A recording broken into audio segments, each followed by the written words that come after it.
Et je vais inviter pour le panel suivant, alors sur le thème projet et outils innovants en faveur de la santé et de la nutrition chez la mère et l'enfant. Et pour ceux qui n'ont pas eu la possibilité de poser des questions, j'espère que vous serez avec nous pour le reste de la journée, que vous pourrez interroger nos différents speakers. Pour traiter de ce sujet, nous avons M. Harold Alderman, chercheur principal au sein de l'International Food Policy Research Institute, M. Abdoulaye Ka, coordonnateur national de la cellule de lutte contre la malnutrition au Sénégal, Mme Leila Lamrani, Mme Leila Al-Ammari, excusez-moi. Madame Leila Al-Ammari, responsable du programme de nutrition, direction de la population, ministère de la Santé du Maroc, et Monsieur Anirban Katirji, conseiller régional santé et nutrition auprès de l'UNICEF pour la région Afrique-Moyen-Orient. S'ils veulent bien se joindre à nous, please. Please.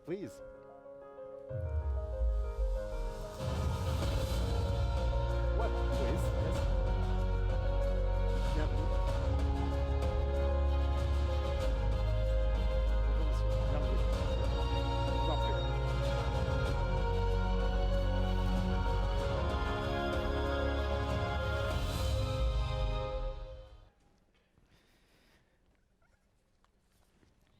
Welcome to all of you. Bienvenue à nouveau. Et alors, écoutez, nous démarrons sans transition.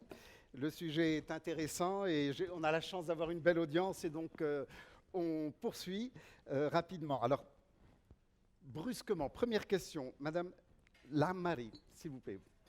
Est-ce que vous pouvez nous donner quelques indications sur les principales avancées qu'il y a eu en matière de soins pour la maman, l'enfant, mortalité maternelle? Il y a eu un premier congrès à Marrakech il y a 17 ans environ, qui était le premier congrès de mortalité maternelle.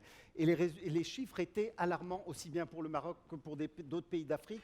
Qu'est-ce qu'il y a eu comme progrès durant ces 20 dernières années? Merci, monsieur, pour votre question. Bien sûr, le Maroc a enregistré des progrès notables en matière de lutte contre la malnutrition, la mortalité maternelle et néonatale, la mortalité aussi néonatale et infantile.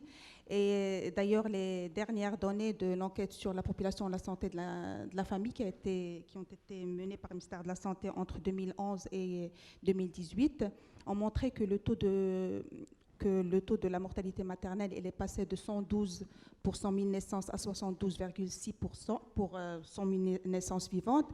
Et avec cette cadence, l'atteinte des objectifs de développement durable par rapport à la réduction de la mortalité maternelle est fortement probable. Pour ce qui est le taux de mortalité néonatale, il est passé de 22,7 pour 1000 à 13,54 avec une réduction de 38%. Et ceci, bien sûr, sur les 4 décès infantiles, 3 surviennent dans la période néonatale. Et si on veut atteindre la cible par rapport à la réduction de la mortalité infantile, il faut vraiment cibler les actions, les interventions durant cette période néonatale. Pour ce qui est la mortalité infantile ou bien infanto-juvénile, c'est-à-dire pour les enfants de moins de 5 ans, donc il est passé entre 30,5 pour 1000 à 22 pour 1000 naissances. Et bien sûr, cette amélioration peut être expliquée par les efforts consentis par le ministère de la Santé et ses partenaires dans le domaine de la lutte contre la malnutrition, parce que la nutrition impacte la santé maternelle et infantile. Les interventions en matière de lutte contre les maladies évitables par la vaccination, parce qu'on atteint une couverture qui dépasse 90%. Et puis également l'amélioration de l'accès aux services de santé de qualité, bien sûr sans oublier les autres facteurs d'ordre socio-économique, culturel qui interviennent aussi dans l'amélioration de la santé maternelle et infantile. Merci beaucoup de nous rassurer. Merci. Et j'espère que d'autres pays, je pense à des pays africains, pourraient bénéficier des différentes politiques qui ont été menées au Maroc pour améliorer également la santé de la mère et de l'enfant chez eux. I have a question for Mr. Chatterjee, please. So we see the progress that is made in terms of health, nutrition for the mother, the early for the children. But what could be the strategies, good practices to avoid differentiating between people on the rural areas, maybe compared to urban areas, rich people, poor people? How do you, what strategies could be efficient to reduce those differences? Thank you very much for the question. And before I start, I think it's important to recognize that there is no one strategy that will fit every country, that will fit every context. We do have to realize that any strategy that is, or mix of strategies for correcting what have been long-held disparities and inequities will really need to take a very system-oriented approach, which means we look at issues that are what are traditionally called as supply-side issues, whether these are health facilities being provided, whether these are health workers being made available, whether these are supplies for health and nutrition interventions that are being made available, as well as demand-side issues, which involves availability of knowledge, of changes in behavior, of financial ability of families and communities to be able to access those services. There are approaches that many countries have used. What Morocco will use will have to depend on a very good analysis of what the bottlenecks in this country are. And we had an opportunity to see some of them yesterday. We saw immense progress. We also saw some places where there was some untapped potential. Some of the more simpler ones that are done are increasing how do we amplify the impact of existing health facilities or health workers. And these can be done through outreach services. These can be done through community health programs. These can be done through mobile teams, depending on what the context and what the terrain and what the demographic composition of communities are. At the same time, on the demand side, we can make huge progress and bring about immense change if we focus on changing behaviors, if we change on ensuring that financial access and the financial barriers are reduced. Yesterday, when we went to one of the facilities, we heard what is the biggest thing that people wanted, a young woman wanted to change, was the road network. And we realized that what an immense change it can make, a proper road that is enabling a woman who's pregnant and in labor can access services. So it's a mix of interventions on the supply side as well as on the demand side. I think a lot of, many of the answers in Morocco are known. There is probably need to put this together in a good sort of analysis to give us what might be needed for different parts of the country. Thank you very much. Mr. Abdoulaye Ka, alors vous êtes un praticien, vous êtes sur le terrain au Sénégal. Concrètement, est-ce que vous pouvez nous apporter un témoignage par rapport à votre expérience pour améliorer les conditions de santé de la maman déjà, des enfants, par rapport à la nutrition? Qu'est-ce que vous faites concrètement? Merci beaucoup. C'est un plaisir de pouvoir partager l'expérience du Sénégal par rapport au progrès concernant la lutte contre la malnutrition. L'histoire du Sénégal est peut-être longue à raconter, mais je vais insister sur certains principes que nous avons vraiment adoptés concernant le développement de la nutrition dans notre pays. Le premier point, c'est la multisectorialité. Le deuxième, c'est la décentralisation. Le troisième, c'est l'approche communautaire avec un focus sur la prévention et le leadership communautaire. Et le troisième principe, c'est le passage à l'échelle. Par rapport à la multisectorialité, moi je travaille pour le compte du gouvernement dans une structure qui s'appelle la cellule de lutte contre la malnutrition et qui est composée donc des différents ministères techniques qui ont un rôle direct sur les questions de nutrition, mais aussi les collectivités locales y sont représentées, de même que la société civile. Et cette structure a un ancrage assez élevé et depuis 1995, en fait, elle navigue entre la présidence, la primature qui n'existe plus, mais aujourd'hui, cette cellule est ancrée au niveau du secrétariat général du gouvernement. Donc toujours à un niveau très élevé pour justement faciliter cette, coordination entre les différents secteurs qui ont en fait des rôles précis à jouer sur les déterminants de la malnutrition. Parce qu'en adoptant cette approche multisectorielle, on va vers des interventions multisectorielles.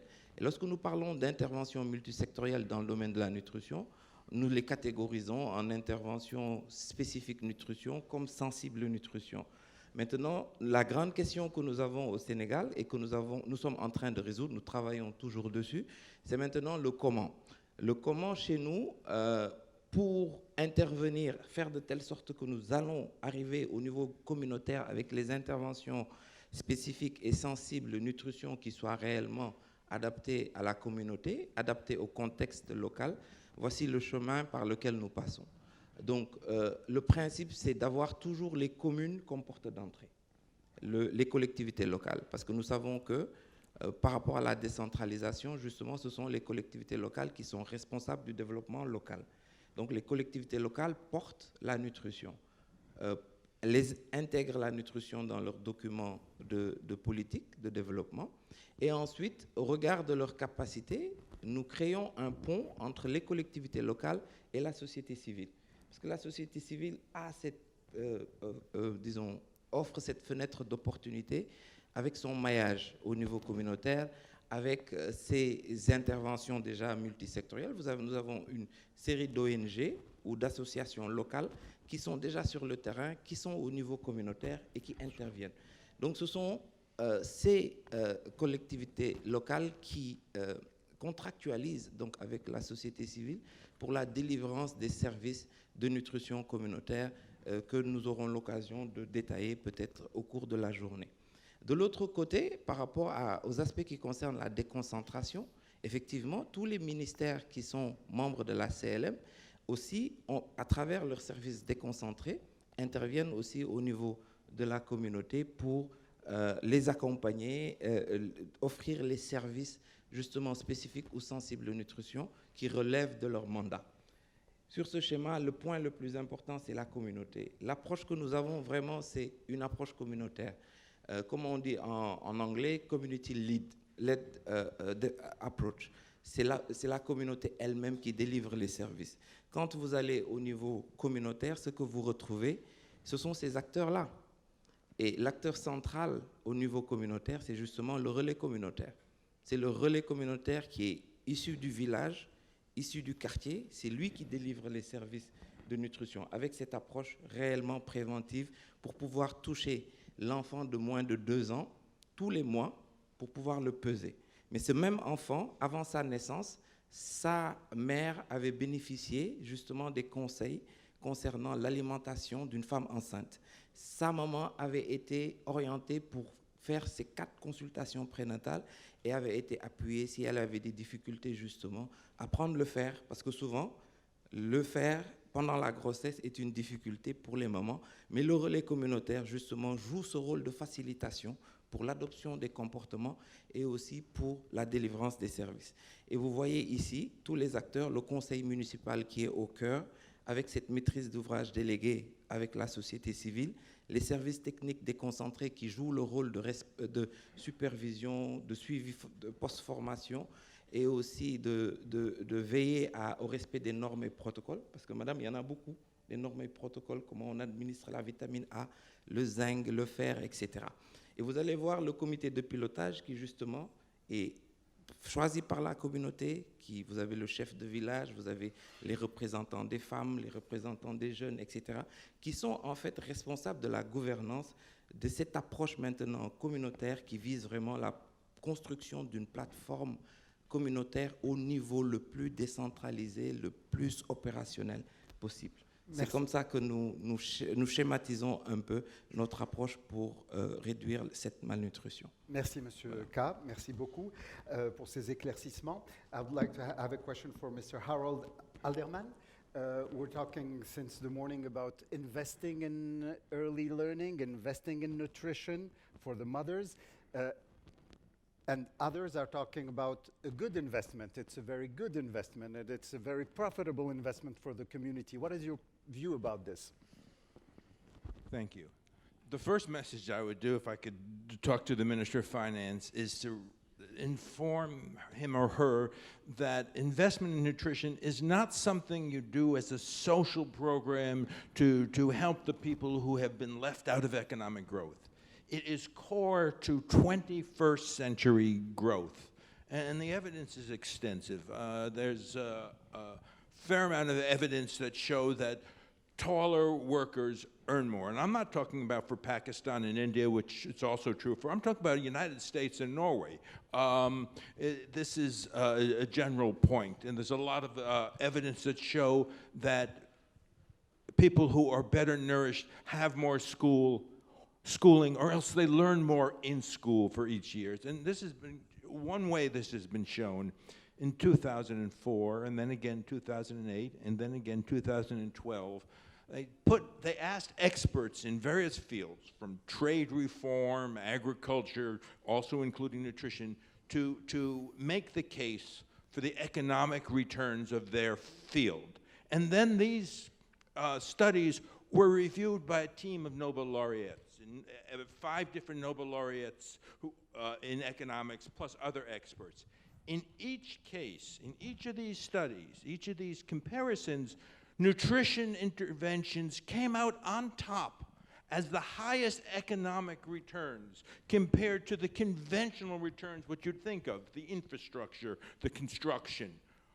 Yet, when I talk to the average World Bank director or ministers of finance, they still sort of say, but we're trying to modernize our economy. We need infrastructure. Well, nutrition interventions are modernizing. It's not about brawn, it's about brains. It's about skills, both soft skills, the interaction with your colleagues, and hard skills, just to be able to do your math and so forth. So this is something that is pervasive. So it's not the point that nutrition has economic returns. The question now is, what type of nutrition interventions give you those returns? And many of them are very front-loaded. We've mentioned this a few times now. It's the prenatal interventions. You give iron and folic acid to the pregnant woman, or even prior to conception, you get impacts on cognitive ability that you cannot ever replace at age 2 or 5. Or you do iodine prenatally, you cannot replace the deficiency later on in life. Even breastfeeding, which is probably the #1 nutrition intervention that we would all advocate, doesn't change stature. It changes mortality and morbidity, and it changes IQ. So the general point is, although we use stature stunting as an indication of progress in nutrition, in fact, nutrition is much broader, has a lot to do with micronutrients, has a lot to do with the interaction of the caregiver and the child, and so that the more we can do early on in integrating the caregiving process, the full caregiving process, not just that which leads to stature, the more that we will have the skills for a modern economy. Thank you very much for this testimonial. The Minister of Finance is not present with us, but the message will get to there, believe me. And I'm glad that you're giving this message all around the world and not only in the United States. Alors, Madame Leila Lamrani, vous nous avez rassuré par rapport au progrès qu'il y a eu durant ces 20 dernières années. Vous pouvez nous dire un mot des perspectives, peut-être, et du rôle de l'INDH dans la mise en place et nous avons assisté, bien sûr, à la signature de la convention entre le ministère des Finances, le ministère de l'Intérieur. Comment est-ce que vous voyez l'évolution dans l'avenir ? Tout d'abord, avant de répondre à votre question, parce que je n'ai pas eu l'occasion de vous parler du progrès aussi enregistré en matière de lutte contre la malnutrition au niveau national, parce que j'ai parlé juste sur l'aspect santé, mortalité maternelle et infantile. Il faut dire que le Maroc, à l'instar de la communauté internationale, s'est engagé depuis des décennies à lutter contre toutes les formes de malnutrition, et ceci a été traduit par le développement et la mise en place de plusieurs programmes, stratégies et interventions en faveur de la nutrition, à savoir la lutte contre la malnutrition en protéines énergétiques, la lutte aussi contre les carences en micronutriments avec ces 2 composantes, la fortification des aliments de base et la supplémentation médicamenteuse des femmes enceintes en fer, acide folique, et aussi des enfants en zinc et vitamine A et D. Et puis, bien sûr, la promotion de l'allaitement maternel et sa protection. Et ceci, grâce à ces efforts, bien sûr, on a quand même enregistré au fil des années une réduction des cas de malnutrition, surtout de l'insuffisance pondérale, qui est passée de 10,2% à 2,9% entre 2004 et 2018. La même tendance pour l'émaciation, qui est passée de 9,3% à 2,6%. Et un degré moindre, le retard de croissance, qui est passé entre 18 à 15 durant la même période, avec une persistance des inégalités par milieu de résidence. C'est-à-dire que le monde rural il est plus touché par cette forme de malnutrition que l'urbain, et aussi des disparités régionales, parce que comme vous voyez dans cette carte, il y a certaines régions qui sont plus touchées par le retard de croissance qui atteint 30% dans certaines régions. Donc maintenant, pour ce qui est de perspective, le ministère de la Santé vient d'institutionnaliser un programme national nutrition qui considère que l'accent doit être axé sur le choix d'intégrer un continuum depuis les dépistages jusqu'à la prise en charge des troubles nutritionnels. Également, il insiste sur l'importance d'orienter les mesures vers les populations les plus vulnérables, à savoir les enfants et les femmes, et vers, bien sûr, les sites et les milieux qui sont le plus touchés par ces formes de malnutrition, en l'occurrence le retard de croissance, et aussi adopter une approche participative. Il faut faire participer la communauté dans tout le processus de la mise en place des interventions, c'est-à-dire depuis l'identification des besoins, la création de demandes, et aussi répondre à cette demande ou bien à ces besoins par des actions qui sont efficientes et efficaces et acceptées par la population. Parmi aussi les principes directeurs, c'est l'intersectorialité qui est, je pense, à mon sens, et ça a été soulevé par les différents panélistes, que l'intersectorialité, c'est la clé de la réussite de toute intervention en matière de promotion de santé publique et bien sûr de promotion de nutrition.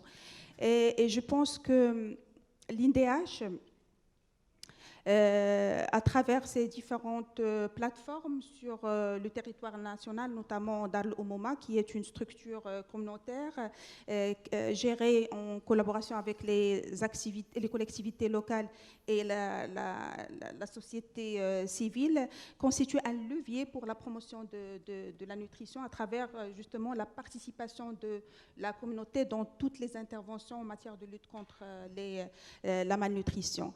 L'INDH également dispose aussi des organes de coordination et de gouvernance qui ont bien sûr la capacité, l'habilité à fédérer tous les acteurs autour de cette question et essayer de les faire impliquer davantage dans la planification des actions multisectorielles et assurer bien sûr le suivi, évaluation et veiller à la mise en œuvre de ces activités à travers la mise en place d'un système de suivi et évaluation. Donc pour moi, les deux clés de réussite de toute intervention en matière de nutrition, c'est la participation communautaire et l'intersectorialité. Et je pense que l'INDH peut apporter son soutien par rapport à ces deux points. Merci beaucoup. Monsieur Abdoulaïka, alors sur cette question de l'intersectorialité, quelques mots par rapport à votre expérience. Vous-même, vous parlez de multisectorialité. Quelques mots, s'il vous plaît. Tout à fait. Je pense que c'est vraiment le mot. Maintenant, la grande question, c'est le comment. Nous, au Sénégal, sur le comment, on a essayé de trouver en fait qu'est-ce qui pourrait relier tous ces secteurs, parce qu'il y en a beaucoup. Et dans les processus clés, surtout de planification, d'orientation stratégique, comment est-ce qu'en tant que multiples secteurs, nous travaillons ensemble sur des process de planification stratégique, sur les processus de planification, de définition d'abord de politique. Ce que nous avons fait au Sénégal, c'est d'imaginer déjà de manière participative avec toutes les parties prenantes, tous les secteurs, la maison de la nutrition. Ce serait quoi la maison de la nutrition? Quels seraient les piliers de la nutrition au Sénégal pour 2015-2025? Parce que c'est l'année, en 2015, que nous avons révisé notre politique de nutrition. Et donc, voici la maison que nous avons, avec des piliers qui concernent les aspects de production d'aliments à haute valeur nutritive, de transformation, tarification, distribution, et 2 autres piliers qui concernent des aspects liés aux services, lorsque nous parlons de santé, d'éducation, de protection sociale, etc. Donc 4 piliers qui tiennent la maison. Cette maison-là, son toit, c'est quoi? C'est le développement humain. Et pour mener au développement humain, vraiment la pointe, nous pensons que la nutrition contribue en optimisant le statut nutritionnel des populations. Alors, pour accueillir les visiteurs de la maison de la nutrition, les marches ont été aussi bien solides et bien larges pour que nous puissions aussi prendre en compte tous les besoins des visiteurs de la maison de la nutrition, concernant les aspects de renforcement de capacité, de suivi et évaluation, de financement, de gouvernance et surtout de développement territorial, parce que je vous ai parlé tout à l'heure de ce principe de décentralisation. Et de manière vraiment imagée, vous voyez un peu, ensemble aussi, nous avons travaillé sur une vision à tous les secteurs que se disent, si nous parlons de nutrition au Sénégal, voici ce que nous voyons. Et c'est vraiment cette multisectorialité avec tous les secteurs en fait qui réussissent à combler les gaps qui existent parmi les zones les plus vulnérables, au niveau des groupes les plus vulnérables, en termes d'accès à une alimentation saine, équilibrée, nutritive, de manière durable, accès aux services de santé, accès à une éducation de qualité sur tout le long, préscolaire, élémentaire, etc. Et vraiment, ce que nous avons fait ensuite, une fois qu'on a ces piliers, schématisé la maison avec une vision commune, nous avons travaillé sur un plan stratégique pour les 5 prochaines années. Et ce qui est intéressant dans ce plan stratégique, c'est que après avoir, sur chaque objectif, en fait, sur les 5 prochaines années par rapport à la nutrition, retard de croissance, malnutrition aiguë, sur toutes ces formes, donc la malnutrition, chaque secteur a un plan d'action bien précis pour 5 années. Donc nous appelons ça des plans d'action sectoriels, budgétisés, et c'est ce que nous sommes en train de mettre en œuvre. Beaucoup de défis sont devant nous, nous pourrons en parler, mais vraiment je voudrais profiter de l'occasion pour féliciter l'INDH et dire que, première fois sur le terrain, avec un regard nouveau, je vois tellement de similitudes et tellement de différences entre les 2 pays, mais beaucoup d'opportunités d'apprendre ensemble à justement prendre en charge cette question cruciale pour le développement humain. Et j'invite vraiment à ce qu'on puisse voir comment est-ce qu'on peut mettre en place un système de gestion des connaissances communes, parce que nous avons des points communs. Un Sénégalais au Maroc ou un Marocain au Sénégal, je pense qu'il peut se sentir bien. Merci. Très vite. Merci. Merci Nous allons encore. considérer cette recommandation de créer l'initiative africaine du développement humain, vu l'intérêt que porte Sa Majesté à l'ensemble de l'Afrique, effectivement. Alors, Mr. Alderman, what are the links between nutrition, quality, early learning, and what should be the public policies related to that? Actually, the issues of synergy has a little bit of a puzzle. If you have a well-run nutrition project and a well-run child stimulation project, putting them together gives you no more or no less than separate. But the trick is the phrase well-run. There seldom are well-run projects of both that have a seamless transition from one to the other. You may have a very good project for a 1-year-old and a decent project for a 4-year-old, but a gap in between. Only when you design a project which has the synergies do you get the child being given age-appropriate services throughout their formative years. And one of the advantages of this is shown, it saves money in administration. You have a staff who's trained and who has incentives on child development, not just the one staff member whose incentive is to make sure they do growth monitoring, and another person whose incentive is, they'll do what their incentives are. Their incentive is to read to the children. But you have one person who's trained and understands the process of child development and can give age-appropriate growth. And there's another advantage to this. We've talked about being able to give information to the caregivers. We've talked, at least hinted, that maybe we need to, some kinds, you have to give them money. But the one thing we can't give is time. We can't give, well, here's another 3 hours in your day. So we've got to find ways that the caregiver can give the full range of services, can attend the learning sessions. Not one learning session on Tuesday on childcare and another learning session on Thursday on nutrition. They don't have the time. So if we can integrate the program, we save the caregivers time. And we can give them messages saying, as you provide this nutrition meal to your child, talk to them. You don't have to do an elaborate talk. They're 6 months old. They don't understand you, but they listen to the cadence of your voice. These type of integrated messages save the caregiver time and provide both better nutrition as the complementary feeding and better child stimulation. So the integration is much more in the design and planning of the age appropriate. But there's another type of, I would call the synergy between nutrition and stimulation, which is often overlooked. Our goal is to have, to eliminate stunting, eliminate undernutrition. And with all due respect, no matter how hard we try, we're going to miss a few children, in the near future at least. And we don't want to say, okay, you're stunted, there's nothing we can do for you.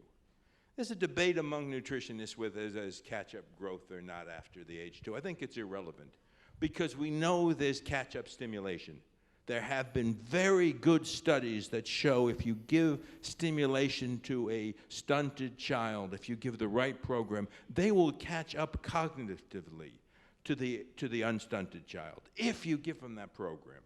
So one of the types of synergies is to recognize that that child who has fallen behind on nutrition, they need not fall behind on the skills and the cognitive development if we can keep a program designed to close the gap that unfortunately has occurred. Thank you. Thank you very much, Mr. Sachdji. And it's going to be the last question before giving the possibility for the audience to ask or bring up observations. We're talking about the importance of caregivers. How can you change the attitude, improve the quality of service given by caregivers? Thank you. I think we've been talking about changing attitudes and behaviors of caregivers throughout the morning. It is extremely important and a key component of any program that we run. However, it is not always very easy, but important to realize it's not impossible either. And there are some very intuitive things that can be done. We have talked about, as if changing in behavior is something that is given from a system to a beneficiary. I think we will have to move away from that and think about how do we empower individuals who are receiving services who are beneficiaries of services that are being provided, how they are being empowered, how they are being engaged. Changing in behaviors also cannot be done, multiple behaviors in a short period of time, without clearly understanding what the benefits and the long-term benefits of these changed behaviors will be. A very intuitive way of really changing behaviors are community health programs, and something that we just heard this morning today about the new initiative that the Ain Diash Ministry of Health is trying to roll out in Morocco with help of UNICEF, is taking the existing structures, engaging with these existing structures and putting behavior change as a very important quality improvement measure, where we realize that enabling a person to be able to access those services is going to improve the quality of those services, whether it is a first visit for vaccination or whether it is multiple visits needed for antenatal care. We have also seen how important some very innovative tools about building capacity of caregivers can really bring about change in behaviors. One of the aspects of the new program that the Ain Diash Ministry of Health is thinking of is something called a baby box, which is not really a box that has tools that are sort of, supplies that are given to kids or to mothers or to parents. It's about competencies. It is enabling them to have the information at hand and the means to build their competencies and their ability to change their own behaviors and the way they interact with the system and with the community. Important to recognize that if we put the entire onus of changing behaviors on the individual, we are setting ourselves up to fail. And I think some of the other preceding speakers have spoken very eloquently about that. Changing behaviors is an individual responsibility, it's a family responsibility, it's a community responsibility, it's a system responsibility. The moment we bring it down to, I have not gone as a husband taken my wife or supported my wife to take her for antenatal care, or I as a mother have not done exclusive breastfeeding for the 6 months. The moment we individualize it to one person, that somebody's individual behavior, I think we will set ourselves up to fail. This does not mean that we minimize the individual responsibility, but we see that within an ecosystem that supports that individual with the help of the family, the community, the system, and the policies in the context of an enabling environment. Not an easy task to do, but I think we've already taken the right steps here in Morocco, and we did see a lot of how those behavior changes are already having an impact in some of our field visits yesterday. Thank you very much, and thank you for your encouragement.